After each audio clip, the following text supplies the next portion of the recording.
It just so happen na lumipas po yung mga sumunod na araw, wala pa po. Eto na po yung Friday. Magwi-weekend po, ang mga teachers, hindi man lang po napabali. So ako po, personally, may konti kaming problema sa bahay na kailangan ng financial aspect.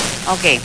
Ngayon po ma'am, since wala po akong dalang pera, so per se ma'am, ng Saturday, Sunday at Monday, kailangan ko pong humanap ng Okay. paraan. Sige po, dahil ito ay medyo personal na po din, ano, at nakikita ho natin ngayon, yung talagang ugat ng problema ay ang pag-aakala po nung siyam na guro na tinanggal na nga daw po sila sa trabaho. So hindi. Sinasabi niyo po yes, hindi. Yes, ma'am.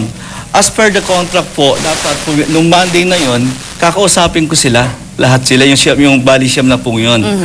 Yung pong 6 na tao, nakausap ko na. Okay. Yung Ganito 6 po, na tao ano? yun, at the same time, ito po yung 4 na tao na nirenew po yung contract, pumirma po.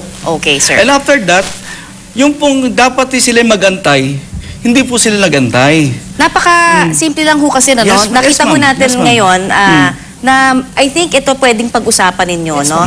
Pwede ho kayong mag-usap naman, ano, kung Yes, ma'am, sakasakali, no hindi problem. naman ho siguro problema, pareho ho kayong mature enough, Yeah. at pareho ho kayong, mga educators pa kayo, Yes, ma'am. hindi Ma'am, ba? lagi If I may natin answer- iisip ko si sir, ma'am, dito ma'am, yung the welfare of the student.